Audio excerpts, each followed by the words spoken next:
எனவே அதிமுக ஓட்டளிக்கும்படி மோடி அவர்கள் கேட்டுக்கொண்டிருக்கிறார். மக்களும் அதிமுக வாக்களிக்கணும். நம்ம நாட்டை ஆக்கிரமிப்பு செஞ்ச சீனாவை எதிர்த்து ஒரு கடுமையான பதிலடி தரவில்லை. அவர் போய் ஒரு சின்ன ராக்கெட் படத்தை டிசைனர் பண்ண தப்ப வச்சுக்கிட்டு திமுக பற்று இருக்கா இல்லையான்னு விவாதம் பண்ணார்னா அபத்தம் தான். முதல்வர் கூப்பிட்டு கண்டிச்சிருக்காரு. இதை சார்ட் அவுட் பண்ணுங்க, மீடியாலாம் உங்களோட நெகட்டிவ் வரக்கூடாது. டிடின்னு கொதிச்சு போயிட்டார். நான் ஒரு தனியான கட்சி தொடங்கி பதிவு செய்து தேர்தலில் சந்தித்திருக்கிறேன். கண்ணீரும் கம்பளையமாக அந்த வார்த்தைகள் வந்திருக்கு. என்னுடைய ஆயுட்காலம் வரை எனக்கு வேற கொடி என் மேல் போர்த்த வேண்டாம் அப்படின்னு சொல்லிட்டேன். ஆனால் இந்த விஷயத்தில் ஓபிஎஸ் விடாப்பிடியாக இருப்பது ஆச்சரியமாக இருக்குது. பிளாக் அண்ட் ஒயிட் யூடியூப் சேனலின் தலைமை ஆசிரியர் குபேந்திரன் அவர்களை அரசியல் சூத்திரம் நிகழ்ச்சிக்கு வரவேற்கிறோம். வணக்கம் சார். வணக்கம். பிரதமர் 2 நாளாக சுற்றுப்பயணம் வந்திருக்காரு தமிழ்நாட்டில். இப்போ நெல்லையில் பேசும்போது திமுக அப்புறப்படுத்த வேண்டிய கட்சி, திமுக இனி இருக்காது அப்படின்னு பேசியிருக்காரு. அந்த அளவுக்கு பேசியிருக்காருன்னா என்ன அரசியலில் மாற்றங்கள் நடந்துடும் சார்? அரசியல் மாற்றம்லாம் ஒன்றும் நடக்காது. திமுக மீது இடி, சிபிஐ, ஐடி இப்படிலாம் ஒரு தாக்குதல் நடத்தலாம். அதுக்கு முன்னாடி ஏன் இப்படி பேசினான்றது ஒரு சிந்திக்கணும்ல. என்னன்னா, எண்மண் எண் மக்கள் யாத்திரையுடைய நிறைவு விழாவில் திருப்பூர் மாவட்டம் பல்லடத்துல பேசுறார். அங்கே என்ன பேசுறாருன்னா, எம்ஜிஆர் நல்லாட்சி கொடுத்தார், அந்த நல்லாட்சியை ஜெயலலிதா தொடர செய்தாருங்கிறார்.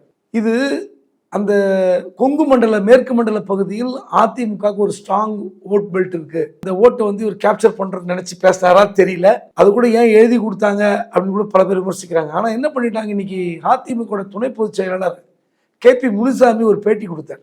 எம்ஜிஆர் நல்லாட்சி செய்தார், அந்த நல்லாட்சியை ஜெயலலிதா தொடர்ந்தார் என்றால் திராவிட ஆட்சி தமிழ்நாட்டில் நன்றாக ஆட்சி செய்திருக்கிறது. தமிழ்நாட்டில் 50 ஆண்டு கால திராவிட ஆட்சியில் 30 ஆண்டு காலம் அதிமுக தான் ஆட்சி செய்திருக்கிறது.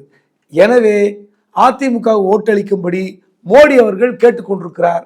மக்களும் அதிமுக வாக்களிக்கணும்.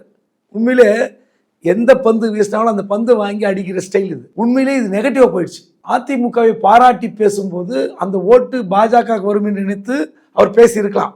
ஆனால் நல்லாட்சி செய்த அதிமுகவுக்கு நீங்க இருக்கும்போது நீ எதுக்கு, உன் கட்சி எதுக்கு, அதிமுக ஓட்டு போட்டு போ அப்படின்ற டோன் வந்த உடனே வேற வழியே இல்லாம டிஎம்கே அட்டாக் பண்றார். தமிழ்நாட்டில் மத்திய அரசுடைய சாதனைகளை திமுக மறைக்கிறது, எந்த விஷயங்களுக்கும் எதிர்மறை செய்கிறது, வெறுப்பரசியல் செய்கிறது, இப்படிலாம் பேசி திமுகவை இனி தமிழ்நாட்டில் தேட வேண்டும் அப்படிங்கிறாரு.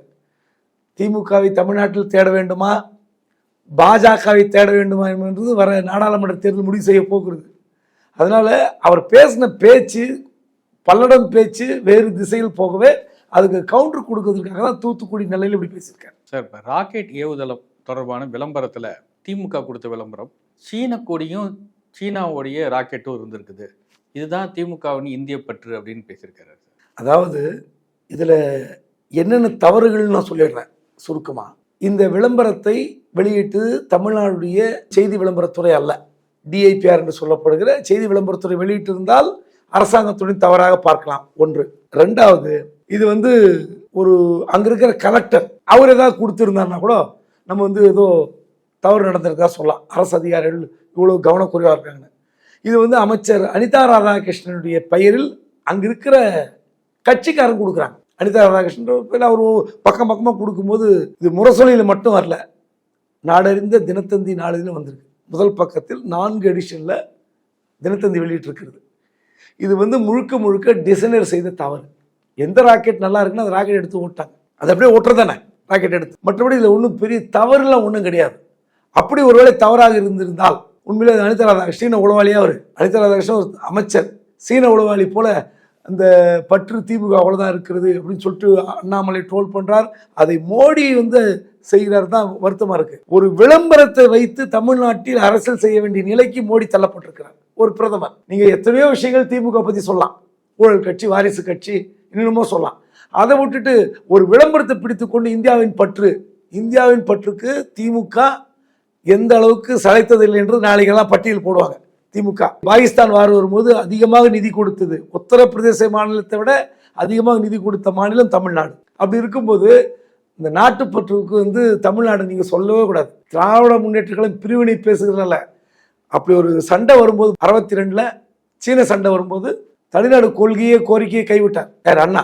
அந்த அளவுக்கு நாட்டுப்பற்று உடையவர்கள் தமிழ்நாட்டு மக்கள். பாரதியார் சொல்லணுமா, எப்படிப்பட்ட கவிதை எழுதியிருக்காரு, இந்தியாவில் எந்த கவிஞரும் அப்படி எழுதுனது கிடையாது. தமிழ்நாட்டில் காங்கிரஸ் கட்சி மாநாடு நடத்தும் போது முதல் மாநாடு காங்கிரஸ் மாநாடு சுதந்திர போராட்டத்துக்காக 1 லட்சம் கைப்பிரதிகள் அச்சடித்த கொடுத்த ஊர் இந்த ஊர். அதனால் இந்த பற்று விஷயத்தில் இதில் போய் முட்டிக்க வேண்டாம். இதே விஷயத்தில் சீனா விஷயத்தில் அருணாச்சல பிரதேசத்தில் 2007 வீடே கிடையாது, 2021 வீடு கட்டியிருக்கா அப்படின்னு படம் எடுத்து போட்டாங்க, சேட்டலைட் பிக்சர் எடுத்து போட்டாங்க. அதை பற்றி பதில் சொல்வதற்கு பார்லிமெண்ட்ல மோடி முன்வரவில்லை. நம்ம நாட்டை ஆக்கிரமிப்பு செஞ்ச சீனாவை எதிர்த்து ஒரு கடுமையான பதிலடி தரவில்லை. அவர் போய் ஒரு சின்ன ராக்கெட் படத்தை டிசைனர் பண்ண தப்ப வச்சுக்கிட்டு திமுக பற்று இருக்கா இல்லையான்னு விவாதம் பண்ணார்னா அபத்தம் தான். நாடாளுமன்ற தேர்தல் தொகுதி பங்கீடு திமுகவுக்கு காங்கிரஸுக்கான அந்த உரசல் இன்னும் போயிட்டு தான் இருக்கா, இல்லை ஒரு முடிவுக்கு வந்துருச்சு? உரசல் இருந்து கொண்டு தான் இருக்கிறது. நம்ம ஏற்கனவே நம்ம சேனல் தான் ஃபஸ்ட்டு போட்டோம். அந்த தேர்தல் ஒருங்கிணைப்பு குழுவில் இருக்கிற டிஆர் பால் அவர்கள் காங்கிரஸை அவமானப்படுத்தியதும், முன்னாள் அமைச்சர் பொன்முடி விடுதலை சிறுத்தை அவமானப்படுத்தியதும் பேசியிருந்தோம். அதன் பிறகு இப்போது ஓரளவுக்கு அது முதல்வர் கூப்பிட்டு கண்டிச்சிருக்கார். இதை சார்ட் அவுட் பண்ணுங்க, மீடியாலாம் உங்களோட நெகட்டிவ் வரக்கூடாது. ஸோ 2 நாட்களில் அநேகமாக பேச்சுவார்த்தை முடிந்துவிடும். அறிவிப்பது கொஞ்சம் தாமதமாகலாம். அநேகமாக அவங்க கேட்ட தொகுதிகள் கொடுத்து விடுவார்கள். கமல் கூட ஒரு படி மேலே போய் அழுத்தம் கொடுத்துருக்கிறார். ஸோ கமலுடைய கோரிக்கையும் நிறைவேறதுக்கு வாய்ப்பு இருக்குது. இந்த பிரதமர் வந்திருக்கும் போது அந்த மேடையில் டிடிவியும் ஓபிஎஸும் ஏன் ஏற்றப்படலை அப்படின்றாங்க. அது இருப்பார் அப்படின்ற ஒரு பேச்சு முன்னாடியே மீடியாக்களில் வந்துகிட்டு இருந்தது தான். முன்னாள் அமைச்சர் பண்ருட்டி ராமச்சந்திரன் சொல்லும்போது விருந்தினர்கள் தான் விருந்துக்கு அழைக்கப்படுவாங்க அப்படின்னு சொல்லியிருக்காரு. எந்த அர்த்தத்தில் அப்படி சொல்லியிருக்கிறாரு? அந்த பேட்டி நானும் பார்த்தேன். வீட்டில் இருப்பவர்களை ஏன் அழைக்க வேண்டும், விருந்தினர் தான் விருந்துக்கு அழைக்க வேண்டும்லாம் பேசுகிறார். அதாவது இப்போ என்ன சமூக வலைதளங்களில் பேசும் பொருள்னா, மோடி அவர்கள் பங்கேற்கிற அந்த நிகழ்ச்சியில் கூட்டணி கட்சி தலைவர்கள்லாம் பங்கேற்றார்கள். அதில் ஓபிஎஸ் ஏன் இடம்பெறவில்லை? ஓபிஎஸ் தான் பாஜகவோட கூட்டணியில் இருக்கிறான்னு சொல்லிட்டே இருக்காரு. அவர் இல்லை, டிடிவி இல்லை. டிடிவியும் பாஜக கூட்டணி கிட்டத்தட்ட உறுதியாகிவிட்டது. 2 பேர் ஏன் இல்லை என்ற அந்த செய்தியினுடைய அடிப்படையில் இந்த கேள்வி கேட்கலாம். இதில் ஒரு விஷயம் என்னென்னா, ரொம்ப அதிர்ச்சியான விஷயங்கள் 2 இருக்கிறது. டிடிவி தினகரனை தாமரை சின்னத்தில் உங்கள் கட்சி வேட்பாளர் போட்டியிட வேண்டும்னு சொல்லிட்டார். யாரோ பேச்சு நடத்தும். டிடி தினகரன் கொதிச்சு போயிட்டார். நான் ஒரு தனியான கட்சி தொடங்கி பதிவு செய்து தேர்தலில் சந்தித்திருக்கிறேன். கிட்டத்தட்ட 3-4% வாக்கு வங்கி வைத்திருக்கிறேன். அப்படி இருக்கும்போது என்ன போய் இன்னொரு சின்னத்தில் போட்டியிட சொல்றீங்களா? தனி சிம்பல்ல நின்று வெற்றி பெற்ற நான் ஒரு சின்னத்தோட போட்டியிட்டு நகரசபை தலைவர், ஒன்றிய கவுன்சிலர் தான் ஜெயிச்சிருக்கிறோம் எங்கள் கட்சி. என்ன போய் தாமரை சின்னத்தில் நிற்க சொல்றீங்களே எங்கள் கட்சி வேட்பாளரை? நியாயமா? இப்படி கேட்பது தவறு இல்லையா? இந்தியா அளவில் நடக்கிற பொது தேர்தல், நாடாளுமன்றத்தில் நடந்தாலும் சரி, அதனுடன் சட்டமன்றத்தில் நடந்தாலும் சரி, தமிழ்நாட்டு மக்கள் 2 ஓட்டுகள் மாறி மாறி போட்ட அனுபவசாலிகள். அதனால் சின்னம் ஒரு பெரிய முக்கியமே இல்லை. ஜெயலலிதா அவர்கள் இரட்டை இலை சின்னம் கிடைக்காத போது புவனகிரியில் ஒரு சுயேட்சை வேட்பாளரை அதிமுக சார்பில் நிறுத்தி வெற்றி பெற்றார். அது வரலாறு இருக்கு. என்ன மாதிரி கேட்டு ரொம்ப தப்புன்னு ரொம்ப கடுமையாக பேசியிருக்காரு. இது ஒரு விஷயங்கள். அதனால தான் டிடிவிக்கு அந்த மேடையில் ஏறுவதில் இன்னும் ஒரு தயக்கம் வந்திருக்கும். எதுவுமே பேசி தெளிவடையாமல் கூட்டணி எத்தனை இடங்கள் என்ன விஷயம் இதெல்லாம் பேசிட்டு மேடையில் ஏறலான்னு. இதில் ஓபிஎஸ்க்கு தான் பயங்கர ஷாக்கு. பாஜக கொடுத்த ஷாக்கு. உங்களுக்கு கட்சியே இல்லையே, நீங்கள் இது பாஜகவில் சேர்ந்துருங்க, உங்கள் மகன் தாமரை சின்னத்தில் போட்டியிடட்டும்னு சொல்லிட்டாங்க. அவருக்கு உடம்பெல்லாம் வேர்த்து போச்சு. என்னங்க நான் சட்ட போராட்டம் நடத்திட்டு இருக்கேன், அதிமுக நடத்துறீங்க, கட்சி உங்கள் கைக்கு வரப்போதா? உங்களுக்கு ஒன்றுமே இல்லை, எந்த கட்சியும் பிடிமானம் இல்லை, எப்படியாவது நீங்கள் கட்சியில் சேர்ந்துருங்க, பார்த்துக்கலாம் அப்படின்னு அவர் சொல்லிட்டார். ஒரே ஒரு வார்த்தை, கண்ணீரும் கம்பளையமாக அந்த வார்த்தைகள் வந்திருக்கு. என்னுடைய ஆயுட்காலம் வரை எனக்கு வேற கொடி என் மேல் போர்த்த வேண்டாம் அப்படின்னு சொல்லிட்டார். ஸோ அந்த விஷயத்தில் உறுதியாக இருக்கார் ஓபிஎஸ். அப்போ எப்படி உங்களுக்கு என்ன பண்ண போறீங்க? நீங்கள் அந்த சட்ட போராட்டம் நடத்தினா உங்களுக்கு ஏதோ ஒரு கட்சி பிளாட்ஃபார்ம் வேணுமென்னு. இல்லை நீங்கள் சீட்டு கொடுங்க, ஆதரவு கொடுங்க. நான் டிடிவி தினகரன் வைத்திருக்கிற குக்கர் சின்னத்தில் கூட நின்று என் மகனுக்கு ஓட்டு சேகரிச்சுக்கிறேன்னு சொல்லியிருக்காரு. ஆனால் இந்த விஷயத்தில் ஓபிஎஸ் விடாப்பிடியாக இருப்பது ஆச்சரியமாக இருக்குது.